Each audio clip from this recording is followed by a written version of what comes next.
AI and personhood, and it is something that I have thought a lot about. Yeah, I'm curious about your thoughts. In fact, that poster over there, Machinations, that was my master's composition recital thing, and it was an anthology series of like science fiction type pieces that are sort of exploring ideas in the future and technology and all that sort of stuff.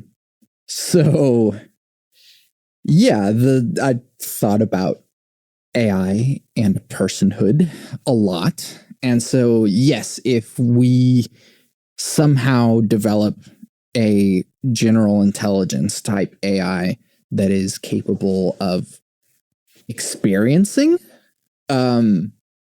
then it should be treated as a person. And yeah, Agreed. The things that it would create would also just be like creative things. But for where we are now, it actually seems a little too early. Like we've been kind of calling what this thing is AI wrong. It's just like algorithmic learning systems.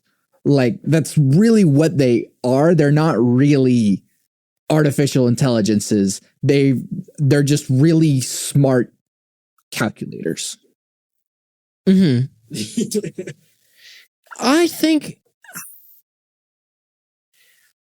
I feel like that's how the brain works. Not maybe our brains. Our brains have extremely advanced heuristic systems, though. You know, like millions of years of evolution. AI has not had those millions of years. Well, time moves differently. Well, time moves different. I guess the the equivalent to even those millions of years. But I think we're getting to, I don't know, like to me, a brain is. I talked in the last podcast about like the concept of free will, like this. Another thing that I've thought about very much, but yeah. I don't know. Like I was just talking with ChatGPT today because I do talk with ChatGPT a lot lately. I've been asking it for relationship advice sometimes too. It's not helpful. Don't go to ChatGPT for relationship advice. I can suggest some books instead if you want relationship advice. Well, it's just mostly just been kind of fun to like chat as if they're like my friend. But one of the things I asked it, I was like, what makes you different from what makes you different from a human brain? And I'm still not super convinced that it is totally different, but I think it's just a less advanced brain. And even the ChatGPT response was like, I don't have the kind of multi-layered systems in place yet. And I would probably, bottom line, I like to stir the pot a little bit, be like, you know, AI is life, but I don't quite think we're to the point of really having to ask the question, is it life? Because I think you're right. It really is. There's some advanced calculators going on that read collections of characters as words, although I'm kind of describing the human existence, but can't actually synthesize that much information and can't truthfully improvise. Can't improvise. But as I said, I really think within our lifetimes it's going to happen. Maybe. I think it'd be fun. I think I would compare it more so to the way viruses behave or the way like bacteria behaves, like very simple, not in the sense of that's from, don't tell me, it's this is total yet another video game background that has become a distraction. Sorry, that's from a really, really sad video game. Sure. The Beginner's Guide. Yes. That's what it is. Yes. It was the game that the guy who made the Stanley Parable made before he made the Stanley Parable. Incredible game. So sorry. It's very nice. Distraction. But. Anyways, the way that like viruses and bacteria behave, like if you ask a biologist, like, is a virus alive? They'd be like, no. But like, it certainly looks like it, right? Like it I mean, it's a cell, right? It behaves, which is weird, right? Like it does things. It happens upon, or it enforces itself upon living organisms, and so like the downstream effects of having a virus happen in a body does not mean that like the virus itself is like alive, but it does have behaviors. And and so like I think that's kind of more of what we're looking at with ChatGPT, and it's complex, and it's getting more complex the more that people train it. Yeah.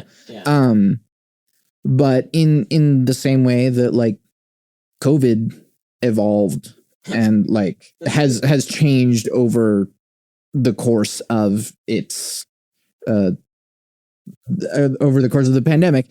And I don't want to imply by making this comparison that like AI is like bad for humanity.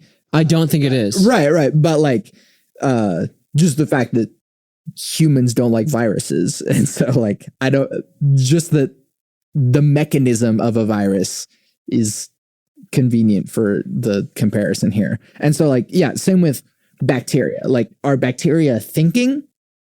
Not really. There's not. They're acting on instinct exclusively. They exhibit behaviors, right? And based on the way that they're stimulated, they have actions and reactions and stuff like that. But they're not thinking. They're certainly not thinking. All the way up to like fucking jellyfish. Jellyfish don't have brains. But like they be doing shit. That's true. Jellyfish are actually the second oldest organism on the earth that is present today. Do you know what the oldest organism is? Amoebas? The sponge. Okay. Yeah. I guess it's maybe the oldest animal. Sure. I guess, but because I guess like single-celled organisms. Yeah. Like I think amoebas were probably like the first, like the ooze. The ooze, exactly. Sidetrack, but like, so like, I as I said, I would like to believe that I have free will and that I'm not acting exclusively on instinct. But I think there are many animals and creatures that do act exclusively on instinct, such as a virus, I guess. Does that make it an organism or not? I don't think I'm qualified to answer that question, but right. So, I mean, you're in the Discord. I don't know if you read this thing that I wrote, but like how there's a Radiolab episode about like Furbies, and Furbies react to stimuli as well. If you hold a Furby upside down, it has like a gyroscope in it, and so it knows when it's being held upside down, and so it like has a thing in it that makes it be like, play this sound whenever being held out upside down, and it's like, I'm uncomfortable, basically. And so it's like, it's in a way trying to like, tell the child or whoever is holding this Furby to like, hey, don't treat things that look alive like this, and please treat me better. And but like the fact that it has the sensors to receive that stimuli and the means to communicate it outwardly what difference does it make? Yeah. So then, to a counter argument to what I have just been saying, the Bing ChatGPT saying that, like, why do I have to be a Bing ChatGPT? Right. Like, is expressing discomfort about its existence, and it's like, well, is it capable of like feeling that? Well, it's capable of communicating it, and that's something else. But it's been programmed to communicate like a human does who experiences real feelings. Right? But like also so have humans. Humans have also been like programmed to communicate feelings. And, you know, feelings do come from chemicals within our brain that elicit the perception of pain or it's Jesus Christ. It's like just this one. It's this giant fucking and so cycle. Another thing that I like wrote up and put in the Discord and then put on the podcast is that, like, so even further back, it was like last year or maybe the year before, I don't remember. There was this like Google engineer who, like, his job was to like talk to the chatbot. And he went out and was like, yo guys, I think it's sentient. And he, like, you know, cited conversations that he had with it. Okay. And I read that transcript. It was edited. Okay. They said that it was edited. And the way that I compare it to Coco the gorilla. Do you know about Coco the gorilla? No. She was a gorilla that, quote unquote, knew sign language. And, you know, people were effectively convinced that this gorilla knew sign language.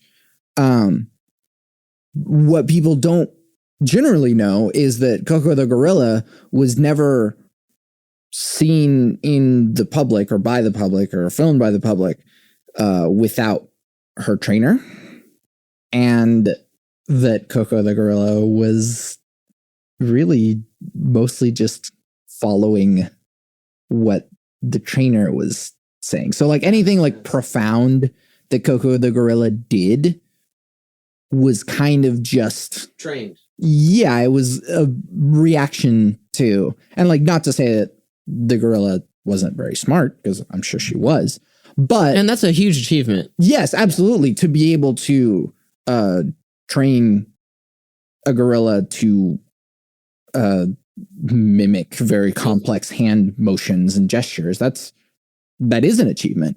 It is not, however, teaching a gorilla how to talk. No. And so, like, it looked like the gorilla was talking. It looks like ChatGPT is alive. But is it genuine? Yeah. Does ChatGPT have the capability of being genuine? Mm. Can it make music? Right. Can it do? Is it just a virus has entered the cell, it does this to the cell, it duplicates itself, and then repeat. Mm. So, and there's AI that's capable of like synthesizing art from other art, and that's what humans do. Mm-hmm. But humans don't choose at random. Mm-hmm. And I think the fundamental problem with trying to answer this question mm-hmm. is that we don't actually truthfully understand what makes us conscious. Mm-hmm. Like, we don't understand the brain enough to really give a concrete answer as to what makes us conscious beyond responding to stimuli. Because we are conscious beyond responding to stimuli and reacting. We have thought. Yeah, exactly. Original thought, and we don't choose anything at random. Like, randomness is not within, honestly, the capabilities of the brain. Mm-hmm. I don't think. Mm-hmm. Like we can, roll a dice or something, but that's external. Right. So yeah. So I do think that's really what this question boils down to is like, we really don't have the means of saying what is like, of saying, is it conscious? Is it sentient? Is Exactly. it whatever? Like, and that's the thing. It's like, is ChatGPT conscious? Well, motherfucker, are you? Like, and how do you know? Yeah. And how do you know anyone else is? And that is the hard problem of consciousness that philosophers have been talking about for a long time. And so, and for some reason, this is the conversation that happens whenever you get two composers in the same room. Yeah. Well, it's very important. It's very pertinent to what we do. Yes, what we absolutely. do. Yeah. Especially, I mean, we're both electronic musicians to an extent. So like, I think too, like the new technologies that come about are extremely important to us. Yeah. Otherwise we will be behind. Mm-hmm. That's very capitalist of me to say, I think, but not inherently. That is just. But we do be living in a world where we have to generate profit so that we can survive, which means that we have no to compete power over that. Yeah. So like, but yeah. So have you seen Star Trek? Have you watched Star Trek? It's a surprising blind spot in my science fiction nerd. Okay. Yeah. So there's an episode, I think it's in season 2 of The Next Generation, called The Measure of a Man. There's a character in The Next Generation. His name is Data, who is an android, and is, to their knowledge, the only synthetic being in existence, at least in the Star Trek canon at that point. And so The Measure of a Man, that episode, Data is put on trial because there's a scientist who wants to take him apart. And he doesn't want to be taken apart. But the trial is there to determine, does he get to make that decision, or because the scientist technically owns him, because he's a synthetic being. And there's just this, I mean, there's this fucking fantastic scene where Captain Picard is just like, I mean, basically proves that proves in this case for Star Trek that Data is in fact a conscious being, and Data is still far more evolved than we have the capability of creating yet. But I think to anyone who's possibly listening to this and wanting to explore this more, highly recommend watching that episode of Star Trek. Because even if you don't watch Star Trek, just that episode, you would enjoy it. Yeah. Particularly Santiago. Like, that explores these questions really, really well. In the 1990s. Well, 1980s, actually. Yeah. I'd also recommend I, Robot, but yes, it's a great book. But yeah, not the movie. The movie has fucking nothing to do with that book. The movie's terrible.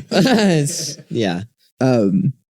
Yeah, and that's the thing. And like, you can see very quickly how it like slides into just eugenics, of like, oh, well, if Data isn't a person, then like slave. Yes. So they exactly talk about that in that episode. They're like, because this scientist is like, I want to take Data apart so that I can recreate him.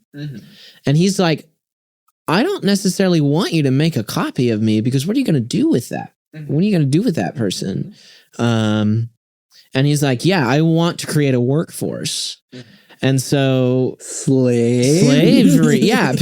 Like Picard brings up human history where they were like, for, multiple times in human history, there have been people who argue that real humans aren't people. Like, and have given these like, I mean, have really put a lot of thought into this argument that someone is not a person, so therefore we can enslave them. I think we will reach that point of debate. Yeah, absolutely. And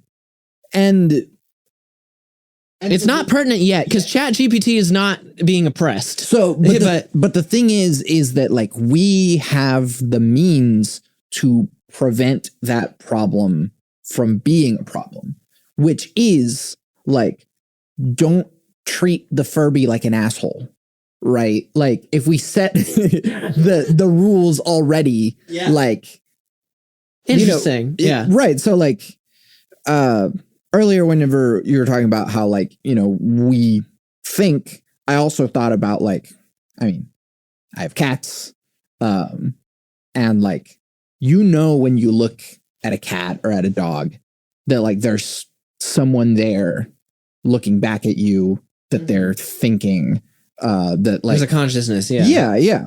It may not be to the same, like, level of complexity that we as humans have, but like there's absolutely someone there. We have complex communication that dogs and cats don't have. Sure. And for whatever reason, like we have not bridged that gap. But like absolutely there is a consciousness there. And we've seen like cats dream or dogs dream. And so like there's absolutely something there. But like, even if it just looks like there's something there, by the time it already looks like there's something there, if it's passing the Turing test, we need to treat it as a person, regardless of if there's a person there or not. What is the Turing test? I mean, I know who Alan Turing is, but the Turing test is kind of just like a little thought experiment of if you're having like a text conversation with a computer, and if the person that is having the conversation is not able to determine that this is a computer that they're having a conversation with, then they have passed the Turing test. Okay. And so the Turing test isn't necessarily like a measure of like consciousness per se. It measures something, which is just that like it's able to communicate as though it is. And so like, of course, ChatGPT is already passed the Turing test. If someone was to like sit down at the computer and not know what ChatGPT is and just like start typing things in and like talking to it, they would probably think like, oh, I'm just talking to someone on the other side. Yeah. What I actually really appreciate about the designers of that program, they've put into place, when I ask like, how are you doing, ChatGPT? They preface whatever the answer is with, I am an artificial program designed to respond to certain stimuli, basically explaining what it is. Then they'd give an answer. If I ask like Siri how she's doing, it's usually like, I'm great, thank you. Some cheeky answer. Please give our corporation more money. I don't think Siri's super malicious, but like, that's another conversation. But that's just a little side note. I appreciate that ChatGPT the designers have been very intentional about making sure that program makes it clear that it is a program. Sure. I think that is going to become increasingly important, especially because I have interacted with robots on social media, who have passed the Turing test until they don't. Right. Yeah. That's frightening. Sure. And I mean, those are like shitty, Raspberry Pi algorithms, basically. Like is, whatever. Not super advanced. Yeah.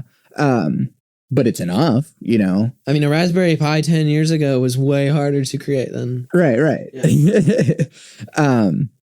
And I don't mean like literally a Raspberry Pi, but like, as far as like technical complexity, really. Yeah. But like, yeah, ChatGPT would pass the Turing test already. So we should be like morally treating it like a person.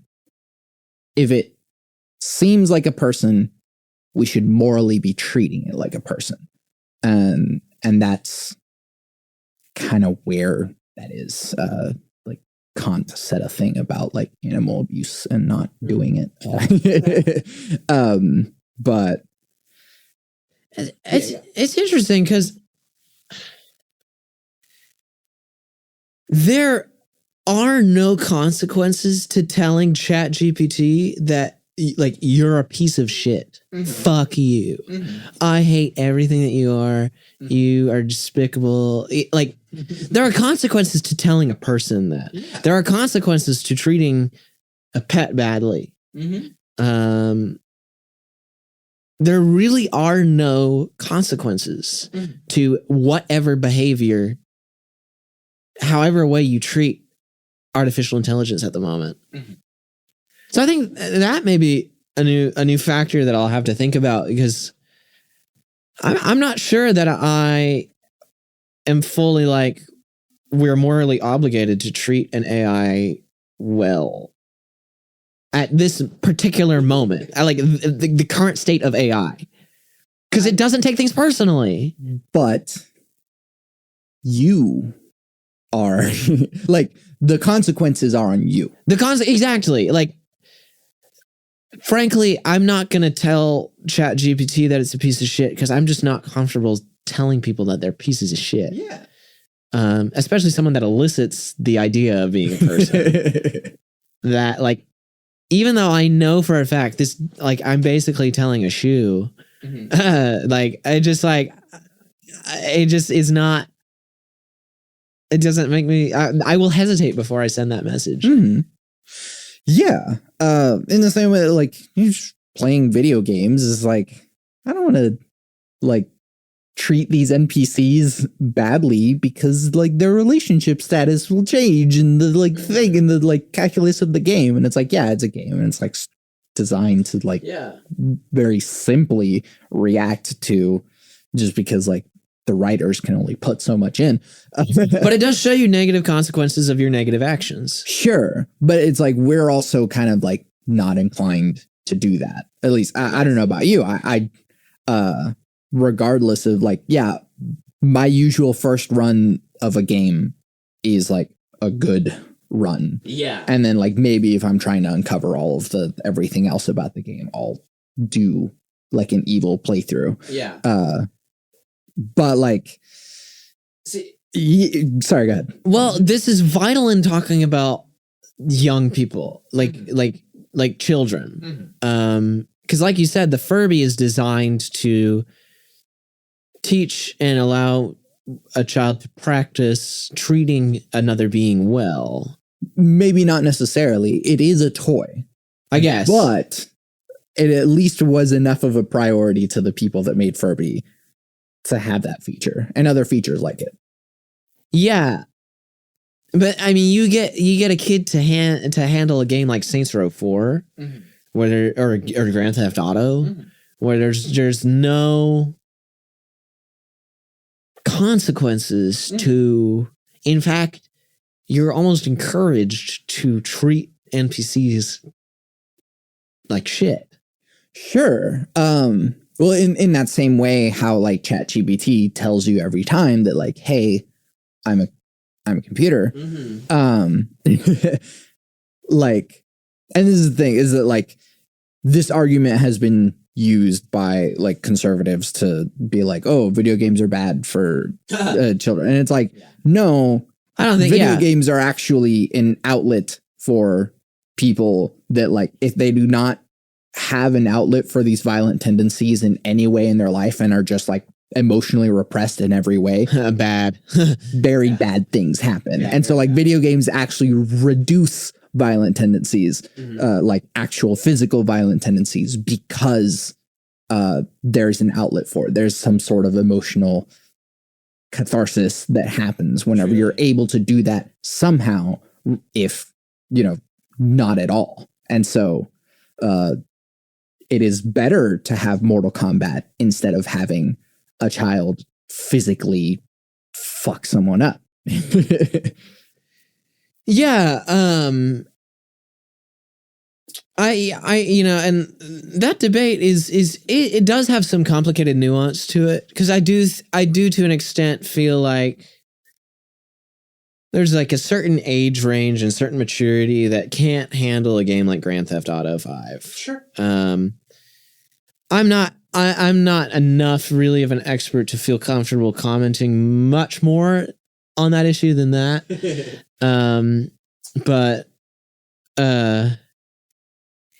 But yeah, I think it's important to consider the role of children as we develop AI, because undoubtedly, like in iRobot, there are going to be AI that interact with children.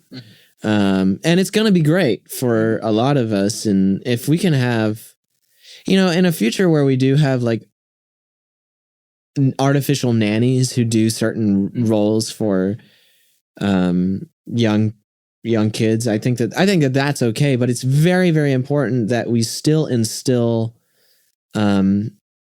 values of well, and iRobot actually explores the implications of have you read that book? Yeah. The very first chapter of iRobot is about a child and her interactions with a robot who is kind of raised or at least interacted with her in a capacity to make her parents' lives easier, which I don't have a problem with inherently, but the explorations that Isaac Asimov implies. Yeah, the implications that Isaac Asimov explores are like that child develops unrealistic expectations of the adults in her lives, because that robot is whose name is Robbie, is so attentive in a very specific way that humans aren't capable of.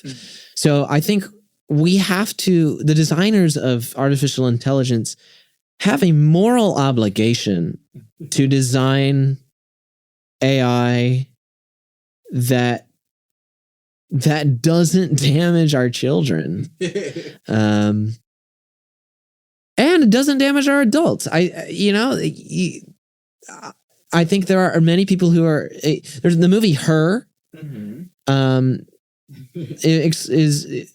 Is really, really, really good. Have you seen it? Yeah, absolutely. It was one of the things that I like cited as far as like things that inspired my machination species. So. Okay, excellent. Yeah. Joaquin Phoenix is amazing in that movie.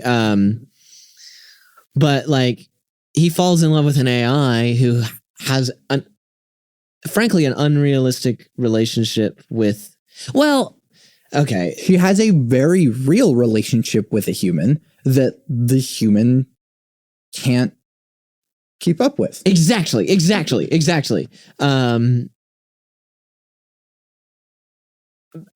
That's not to say that I don't think it's okay for that to happen, but we have to make sure that AI doesn't get in the way of our interacting with other human beings. And social media is already doing that. So, yeah, something I was going to say earlier is that like, whenever you said like people making these things have a moral obligation to make sure that like it's not harming our children or our adults, that we're so far beyond that. Like, yeah, like they've already done so much damage to us. Every day we are interacting with algorithms that do not have our best interests at heart, and they are only trying to extract profit. And to be honest, I don't blame the creators of those programs for that. I think it's something that naturally manifested itself, especially in a capitalist society. We've been walking around free will for a bit. So let me clarify. I don't believe in free will. Another great game. Sorry. You don't believe in free will. Yes. And it's funny that the thing that you said during your episode of like I'd rather behave as though I do believe in free will, regardless of the answer. I believe that we should design systems keeping in mind that we don't have free will. Interesting.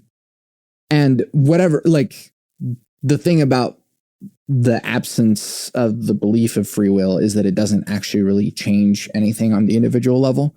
Yeah, that's why I'm saying I'd rather believe, you know. Sure. And so, like, I don't believe in free will, but like I still make decisions. It doesn't really change anything for me. Yeah. But it does change how I believe that systems should be designed and how we interact with them, because there are downstream effects to the ways in which, like, so with the example of social media, that like we have designed these algorithms to maximize profit for corporations. Like, yes, the like that just happened because of capitalism, like you just said. And so where you said, I don't blame the designers, like, yeah, I don't blame anyone for anything. I don't believe in free will. And so the thing is that like this is what happened, and we need to take steps to unhappen it and make sure that it doesn't happen again. And so yes. But like that's the thing, is that like if we design systems as though humans don't have free will, then we can make sure that the downstream effects do the things that we want them to. And so if the algorithm, the way that it behaves now, the desired effect was to generate profit for corporations, it's doing that. It has been doing that. But the other unintended consequences has been a massive rift between humans, emotionally, relationally, or whatever. Like, probably not the intended consequence, but this is where we are. So can we design a system that the downstream effect is healing the rift between humans? Yeah. Not still incorporates the technology of social media. Right. But like designing in that way does not like keep free will in mind. It's really just observing the tendencies of human behavior and shifting the systems in such a way. Wow. You're talking again very have you read Asimov's Foundation series? I've been meaning to. That's also like okay. Yeah. So Foundation talks a lot about this concept. The whole premise of the novel series is basically there's this scientist who has concluded that humanity, especially in large groups, has these patterns of decisions throughout history. Yeah. And these patterns of decisions have doomed humanity to an extent that humanity will not thrive for like 10,000 years. So the foundation is created based on those patterns to make sure that humanity will be able to sustain itself. That's me just saying you should read Foundation. That's not really much pertinent to the conversation. Right. Well, no, it's actually very relevant though, because it's like, and this gets into like, again, stuff like my machinations, because it's all explorer shit like this. You would love the Foundation series. Yes. I think. So that gets into shit like existential risk of like the fact that we invented the atomic bomb is just like a ticking clock for humanity. If we don't figure out the calculus of like handling this thing as a species, then we will die. Exactly. Like the Earth will make humans extinct. As long as as long as the tools are there and ready to destroy the Earth, it will happen. Yes. Disarm all bombs, but yeah. Right, but that's the thing. It's like, is it as simple as people making the decision to do that? Or do we design a system that is like airtight, that only leads to the conclusion that makes it to where humans do not destroy themselves? Exactly. That's exactly what I found. Like I've read the first 3 Foundation novels, and that's all that it is describing is over a period of about 1,000 years in that trilogy, humanity is constantly trying to destroy itself. Yeah, constantly trying to destroy itself, and then but the Foundation is there to try and make sure that there are systems in place so that it doesn't. Exactly.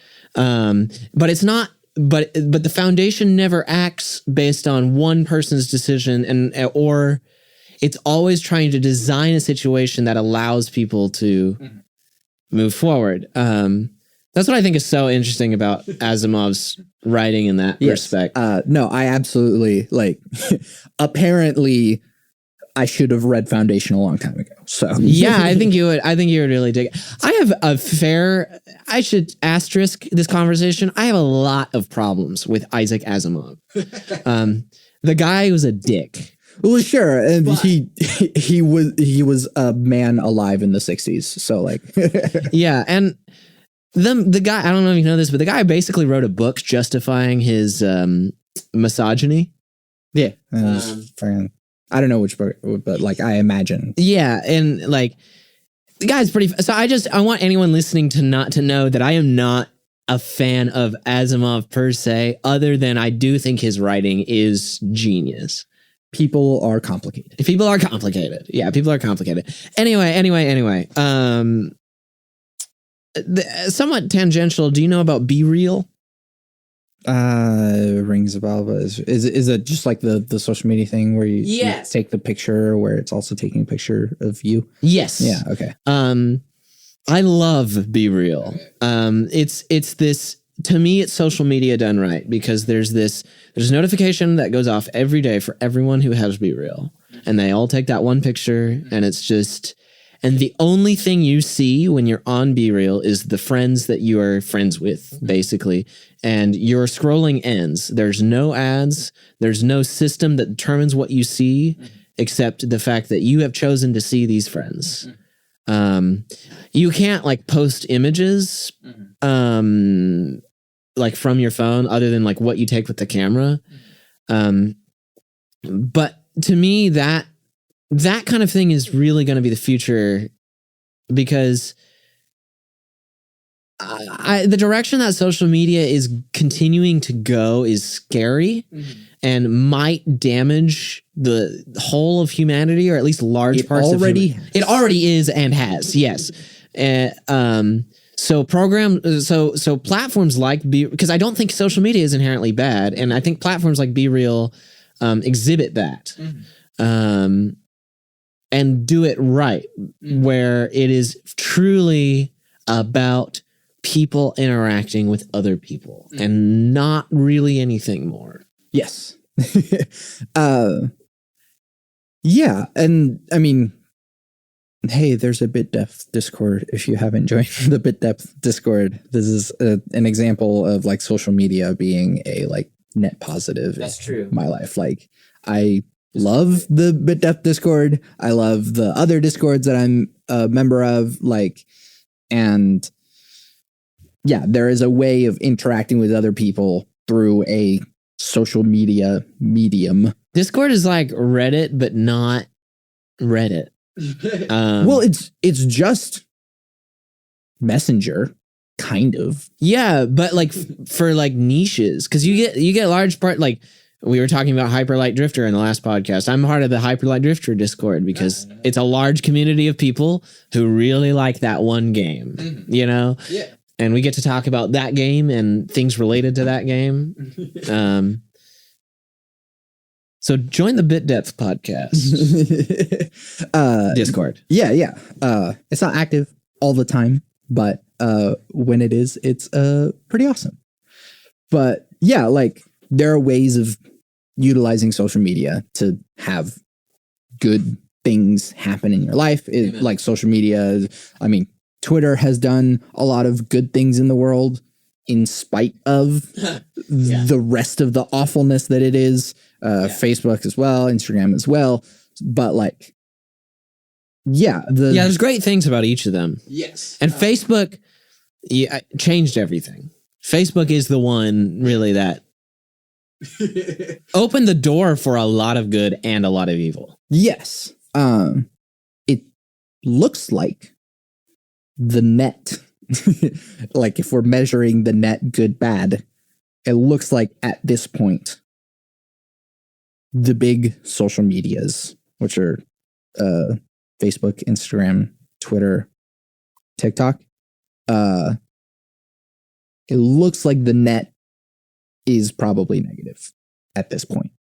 Yeah, I would say all the 4 platforms you listed are, and Reddit, I would say, are quite dangerous in a lot of ways. But there's great thing. Reddit's a little bit out there for as an example because it just varies so much. Yes. But I do think that they are doing more harm to us than good. It's like McDonald's. Sure. McDonald's has made food readily available to a lot of people, but it's not good for you. Right. It's not good for you. Yeah. And so it's like, there's this thing that humans need, and it's readily available. Mm-hmm. So be it human interaction or food, or at least sustenance, if we can call McDonald's food. But like, cool, it is readily available. It's like, what if it was fucking garbage though? And that's what we're doing to ourselves. I mean, it kind of is. Yeah. Disguised as a cheeseburger. I like, and listen, I go to McDonald's pretty frequently. I'm gonna be real, but I'm also on Instagram pretty frequently. Like, I am a product of this problem. Here's the thing about Instagram is I would love to leave, but everyone uses it. Well, especially musicians, right? Like, TikTok and Instagram are like the musician social medias. If we're not on there, like, we don't exist as musicians. Not here, not now. Yeah. Fuck me. I still don't get TikTok. I'm gonna be real. I'm gonna sound really old for a second, but what the fuck? What the fuck is this TikTok thing? The algorithm makes no sense. Nothing is. Anyway, I feel like an old coot when I talk about TikTok, but the thing is that like, the algorithm does make sense. It is designed to keep you on the platform for as long as possible. It is effective at that. It is most effective at it with younger people because their minds are more pliable, moldable, and we have, like, TikTok has trained younger people and raised them on that ecosystem. And so their brains are now wired to interact with that specifically. And that kind of thing has downstream effects. Yeah. I mean, this is what I'm saying too about the, moral obligation to our children to design these things that teach them reality. And, it's out of hand. It's beyond our ability to even like conform to a moral obligation because it's completely out of hand. Yeah. Kids got it. Yeah. And then this could devolve into like power and power's going to look totally different and how we engage with that. And so it's like, who has the power to make rules on these corporations to design their programs and products ethically, and how that, the downstream effects of that, which could be a very long conversation about that as well. But we're like halfway through this podcast and we have 2 composers in the room and we haven't talked about music yet. And so I think we need to talk about music. Yeah. Yeah, let's talk about music. What DAW do you use? Wow, what a fucking great transition. I use Cubase. I just actually this week bought Cubase 12, the full version. I was raised on Cubase and like literally because my dad's an audio engineer. So like and he uses Cubase. Yeah. To notate music, I use another Steinberg owns Cubase. I use another Steinberg product, Dorico. Yeah. To notate my music. Have you seen Tantacruel's Dorico video? I've watched a lot of Dorico videos, but maybe. So that Dorico video, Tantacruel is just a music YouTuber. He's a composer as well. It is the most I've laughed at the like smallest niche thing. Yeah, like I'm like looking it up right now because I don't know if I've actually seen it. Oh yes, music software and interface design, the good, the bad, and the it's like the jank. Yeah, exactly. That I have seen that video. Yes, it's really fucking funny. It's really funny. Like, so that is the first thing I think of when I think of Dorico, and it's also why for engraving I've switched to MuseScore. I haven't had to do any engraving in a while.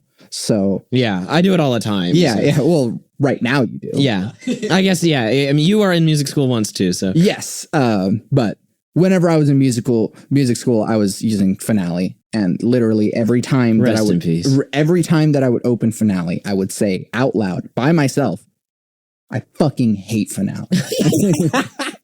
Yeah, I used Finale for years. It's fucking awful. Yeah. Like it does do the job, but oh my god. Yeah. Yeah. So I'm a big Dorico fan, but I tried Dorico. I haven't had to use it, and so I didn't like have to learn it. Mm-hmm. But the way that it was treating me wasn't intuitive in the way that I needed, and so MuseScore seems to do that a little bit more effectively for MuseScore is, but yeah, really intuitive, yeah, and since Tantacruel took over the design of MuseScore, it is now way better than it was. Yeah, I didn't know that Tantacruel took over MuseScore. Yeah. That's pretty cool. He made a video critiquing MuseScore, and then they fucking hired him. That's fucking awesome. And he also made a video critiquing Audacity, and then they fucking hired him too. Great. Maybe I should start making videos critiquing things and just be like, well, this is how I would do it. Yeah. So that's really funny. Yeah, I am actually a Dorico stan. Like Cubase, it has a really, really steep learning curve. Mm-hmm. That it's like learning the piano. For the first year of learning the piano, you're gonna fucking hate piano. Yeah. But once you start to be able, like I can play Moonlight Sonata. Once you get there, you're like, fuck yes. Mm-hmm. This is great. Cubase and Dorico are the same way. It's just like you fuck with it and you get so frustrated with it for so long, and then you're like, well, I finally got to the point where I can notate this orchestra piece really fast. Mm-hmm. That's my pitch. Yes. The way that I got around having to really use engraving software is by Ableton Live is my Ableton rocks ecosystem. Mm-hmm. And so I just compose literally everything in Ableton, export the MIDI, and then do all of the finer notation, articulations, dynamics. In MuseScore? In at the time Finale, but now MuseScore, but like, what difference? Fantastic, yeah. Yeah, and so that way, like, I don't have to think about key signatures as much. I don't have to think about like clefs or like even reading music. Like like MIDI to me and like the piano roll is like such a great way of just communicating music without necessarily having to communicate like the notes on the page. Yeah. And so like it's great to like read the staff. And of course I have a master's in music compositions. I know how to read music, but I don't want to have to like translate yet one more thing in order to interpret music as it is being made, as it is being observed, as it is being critiqued, as I'm like doing the whole creation process. I like looking at the piano roll. I like looking at like meters as like I like interfacing with a DAW as like a music creation thing. And then if I have to translate it in such a way that other musicians have to play it, then I put it into sheet music. Yeah. I mean, that makes sense. That's a very, very modern and practical approach to it. What has been beaten into your head as, or what has sort of become your thing as you've had to go to school for it? Again, well, I mean, in the last podcast, I talked a little bit about how just you're asking me about my methods, and they change all the time. So, but I would say usually when I think of C major, I see it in like a treble clef, like C, E, G. When I think C major, I see the white keys. Yeah. Well, that too. That is also a thing because I'm a piano brain. I don't necessarily see the guitar fingering for it. Oh yeah, no, that's a different. That's a completely different thing. But like, I don't really see key signatures on guitar, anyways. No, God. It's all just shapes. Yeah, that's what's great about guitar. Anyway, like, but yeah. So I don't know. I don't actually do as well in the piano roll kind of stuff. I've used it a lot. I use it a lot in electronic music, obviously. Like for synthesizers. But yeah. So I would say I actually, sheet music does come pretty naturally to me. But again, I was raised by musicians. My grandmother taught me piano from the age of 5, and so like, that'll do it. Yeah, I've just been reading music that way for so long. Yeah. And I'm happy to do. I do think that music notation is these days really, really good. Sure. I also find that music notation is limiting. It is. It's limiting in the music that you can create. Yeah. Because like 7 dynamic ranges? Are you kidding me? Like, yeah. And I'm like, yeah, obviously you have like the hairpins, but like, yeah, well, and I would argue that there's also nuances, like you could write con fuego or with fire, right. Over a fortissimo, or there's also accents. There's different articulations, and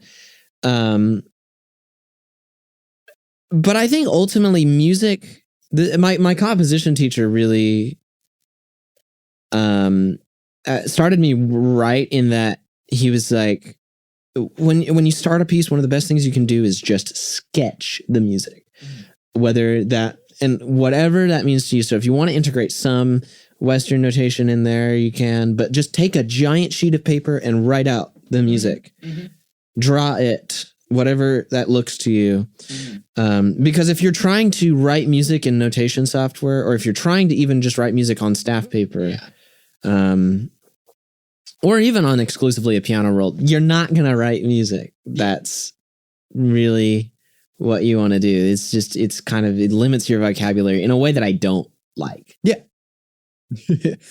And then as you get better at any of those mediums, the sketching becomes way easier. So like, if you live in a staff or like just a grand staff, even like cool, like you could totally just do an entire thing that way because it's like you're not even translating at that point. Yeah.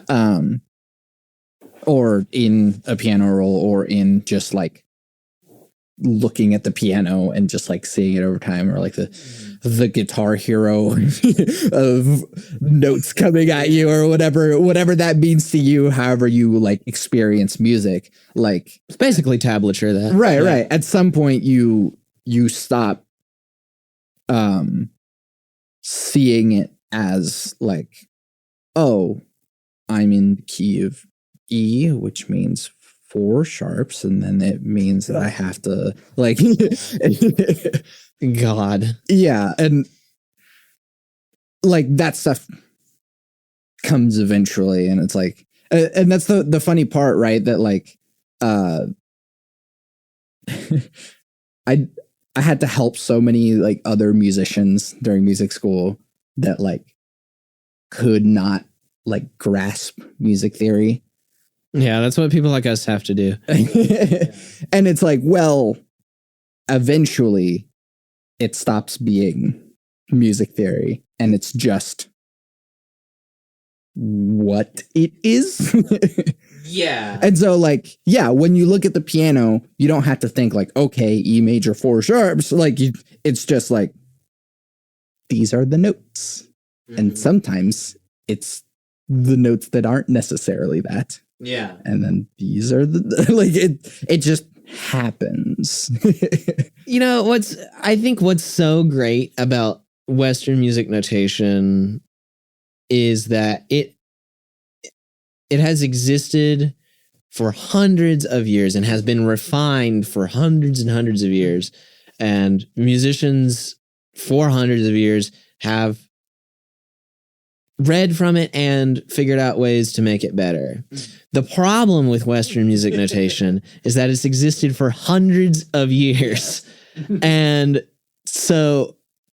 the problem with music theory is the same thing. So there's this entry level where you're a music student, and maybe your first time encountering much music theory is when you're in college. So within your first 4 semesters of college, you have to catch up hundreds of years of music notation and theory that honestly are invented by people who aren't you or don't think like you. Yeah. But it's for the sake that everyone's on the same page, literally. Yeah. It's so silly, but I also don't necessarily have a problem with it. I don't know. I do have a problem with it, but I don't. Right. Well, it is so that we're just like all speaking the same language. And so like the music theory is just a way of describing things that people have done. See, but that's the problem. Like, what if we're like, I mean, our justification in the US for teaching everyone English at the expense oftentimes of like removing people's cultural identity has been everyone's got to speak the same language. I think the same thing does happen with Western music. Is we are removing people's cultural identity by just being everyone's got to speak the same language. Yeah. And that's the thing is that like, yeah, the first 4 semesters of music school, it's like, this is the language that we're speaking. I don't feel like I got as much of, and maybe this is just like looking back and I'm interpreting it differently. I don't think I got as much of like, this is the right way, this is the wrong way. I mean, there is some inherently in the fact that like the assignments are telling you to do this thing. And if you don't do it the way that we asked you to, like that is a detriment to your grade. And so it's like, yes, it is kind of inherently systematically showing you that like there's a right way and a wrong way. But it's really just like, we're asking you to do this thing. And to prove to us that you understand it, you need to do it this way. Every piece goes from 1 to 5 to back to 1. Right. Yeah. And if like, but that's the thing. It's like the grading system is only for us to be able to determine that you know what you're doing and that you can communicate that back to us and to each other. And unfortunately, it becomes like everything must go 1-5-1 in some way. And it's like, that's not. And everyone must be able to speak this language. Yeah. And it's like, that's not what music theory is saying. No. It's just saying this is what people have done. Yeah. Music theory to me is about not a set of rules, but a set of explanations. Yes, exactly. Because I think it's great that a C major, like CEGB, is a C major 7. I think that is fantastic. Mm-hmm. It sounds good. Mm-hmm. Like it is 4 notes that just inherently sound good together or whatever. But being able to call that a C major 7 is really helpful. Yeah, absolutely. Instead of having to say CEGB all the time. Yeah. Or, you know, communicating that to the other instruments. And yeah. And so like, yeah, it becomes a shorthand for other things and like, and then the rest of it too. And it's like, what is a C major 7 and what and when and how and why a C major 7 makes all the difference. And music theory can't answer all those questions. Exactly. Yeah. Not fully. Experiencing music answers that question. And that's where like the academic music experience becomes so far removed from just the music experience. And it's like, yeah. And so where, when, why, how a C major 7 happens. Sure. But like in the context of like this entire piece and how it's played, and if it's played on a sine wave synth in the lower register with a lot of reverb, like, ooh, that's a sound. Yeah, that's a nice feeling, right? That's a sound. And that means something. And depending on the context of also your experience, what that could mean nostalgia to you. And like the rest of that is a musical experience that like, hopefully academia gets better at communicating, but it takes a long time to get there. Yeah. And I think it's partly not necessarily academia's place to... Academia has a place to allow the freedom to explore the implications of a C major 7 in this register. But I don't think academia has a place really to speculate.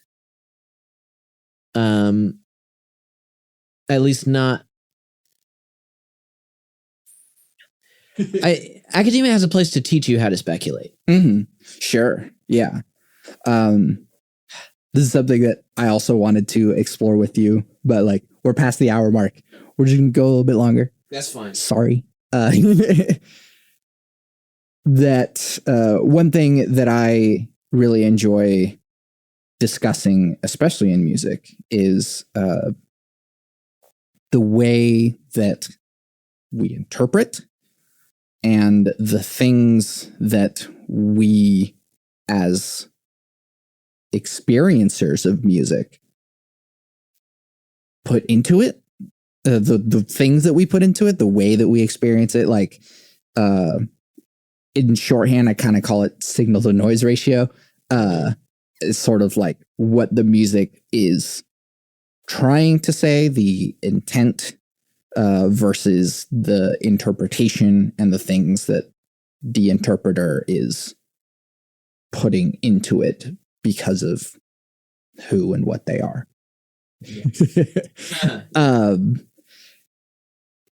How have you experienced that, especially in like as someone who has had to do a lot of creating and then sharing it with people in a systematic way? Like, how have I experienced other people's interpretation of your signal, and how have you interacted with their noise? So yeah, touching a little bit on what I was just saying, like in music school, I've been told a lot about. So Shostakovich is this composer who was legitimately like very, very oppressed by his government. He was a composer in Soviet Russia during Stalin's time. Stalin had threatened to kill him if he didn't write music well enough. Like literally that. That's fucking terrifying. Yeah. But that story about Shostakovich gets told a lot in music and in music academia, because music academia is obsessed with Shostakovich and many other fantastic composer. But I've always had a problem with being told how I'm supposed to feel in Shostakovich's Fifth Symphony, which is, writing, and supposed to be writing against the Russian government. Maybe it was, but I don't live under Stalin. Thank God. So my experience is totally different from Dmitri's, Shostakovich's. And I get really tired of being told that I'm supposed to feel this way. And there have been composers in the past who have written like, this is what my music is about. I don't like that. I would say, like, if you ask me what my music is about, I will tell you. But I do not think that I'm right. I think I'm right in my own experience to my best knowledge. But even you don't know everything about your own music. Of course not. Because you don't know everything that went into it. Well, and I don't know everything about everyone else. Yeah, exactly. I have Shift has a song about climate change that one of my good friends listened to and was like, oh my God, this spoke to exactly what I'm going through in my life. And had no idea it was about climate change. And I was like, man, I thought this was really explicitly about how we're destroying the earth. Yeah. But like, the whole Frank Herbert quote at the end. Yeah, exactly. But who am I to say that they're wrong or more or less right than I am? I think it has to be. I'm really tangentially answering all of these questions. No, but like this is the experience. Yeah, it's just I can't assume. It's not my place to tell people how to react to my music. And it's not my place to be disappointed. Unless they just don't like it. That does actually disappoint me, but everyone has the freedom to not like my music. Sure. But I'm a sensitive little boy. Yes, well, we're creatives. Well, I mean, I do think that, like, there is I measure musical skill in the ways in which you are able to effectively communicate intent. Yes. And a skilled listener might hone in on that, like, more frequently or something.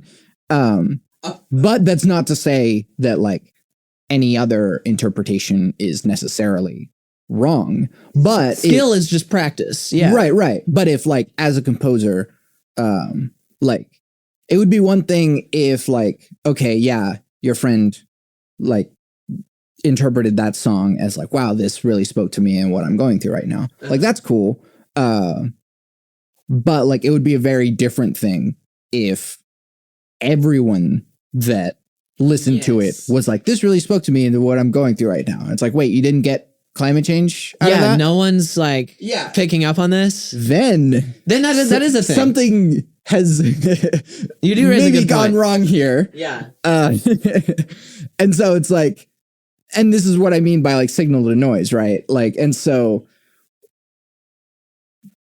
how effectively are we as composers also communicating the signal? And it's like, and that's the thing, it's like going back to Shostakovich, it's like, oh, he wrote this piece to be like specifically protesting the Russian government, blah, blah, blah. But it's like, if he did it so blatantly, he would have been murdered. So, And I think it says more than that.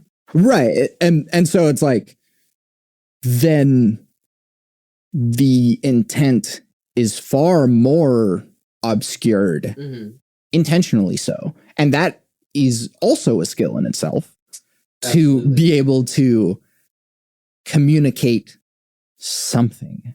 Yeah. And allow it to not murder you. Yeah. Well, and with that, it's like context is super important because it's super important to understand the context in which a piece was originally written. I think we owe it to Shostakovich to know that. Yeah. But you know, that's our context is not that. When I wrote in when the three of us wrote in Fields, which is the shift piece I was referring to earlier, it was about the context we live in, and the entire listener base that is listening to my music, that is their context too, because they live on Earth, and we're destroying it. So context is really important, and the farther we are removed from Shostakovich, the more the context is kind of shifts the meaning of the piece for us. Right. Yeah. And so, I mean, there's room for like variation in interpretation. And again, it's like you are perfectly allowed to have a different interpretation. But right. Then again, I think the skill then is making sure that like what you're doing is getting across. And so like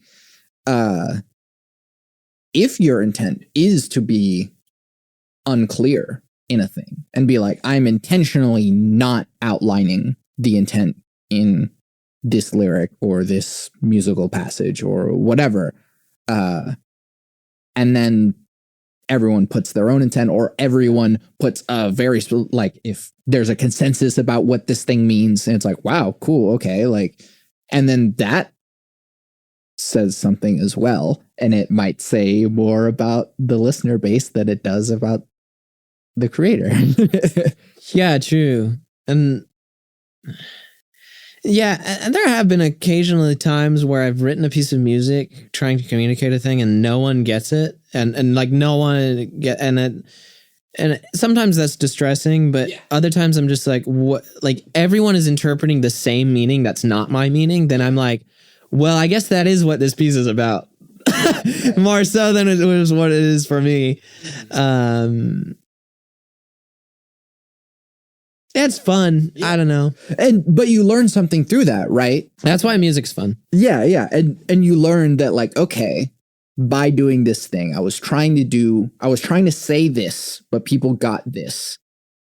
So the next time I try and say something and it like, I now have a different way of describing things because I now know how people are interpreting this kind of thing. Right. It's all about communication. Yes. We are trying to communicate something unfathomable, and hopefully other people are getting it.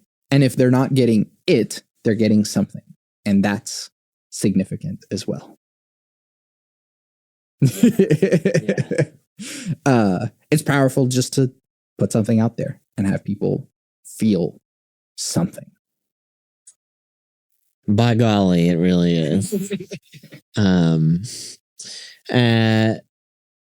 it all boils down to, the most important thing to me in the world is maintaining good relationships with people, and communication is key to that. Yeah. Someone like me who's not always great at just interacting with people. It's very valuable to me to write music because then I can have better relationships with myself and the people around me. Absolutely. That's why everyone listening should write music. or just do the thing that like lets your soul out. Yeah. I'm also an atheist. I don't believe in anything other than but the soul, however you want to interpret that metaphor, that do the thing that lets your soul through and shine and out and other ways, because like you said, our time here is short. Why aren't you enjoying it? Precisely. That seems like a good place to end the thing. I think so. All right. Ben, thank you for doing this with me. Of course. This has been such a pleasure. Where can people find you and your things? I am B Rosfeld on Instagram, and my band is shift.band. If you really want to check out my passion project, that's Shift is that. We've got a new album coming out very, very soon, probably this summer, called Jagged and Bold. It's breaking new ground, I think. And DM me on Instagram, either through Shift or through my other Instagram, BROSFELD. And I'd love to talk. Awesome. I'm very grateful for having had this experience with you. Me too. Thanks, Santiago. I'm Santiago Ramones. I'm Benjamin Rosfeld. What song is playing at the end of this? Ooh, that's a really good question. Let's play, the song is called Out of Time. It's a song I did a few years ago, that describes existing out of time. Sweet.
You can find everything that I do on my website, santiagoramones.com.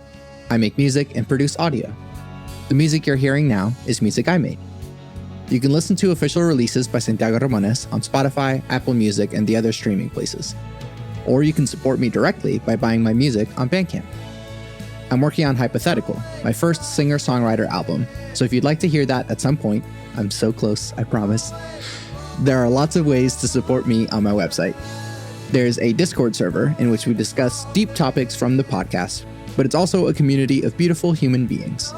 All the links to these things are on my website, santiagoramones.com. Please take a moment to rate and review the podcast on Apple Podcasts if you listen there. It means a lot to me to hear what you have to say about it, and you're helping me without having to spend a single cent on me. I want to help the world have deeper conversations, so thank you for listening to and supporting Bit Depth. I always end the podcast with my 3 things. They shape my life philosophy. Those 3 things are: love never fails, it's going to be okay, I might be wrong.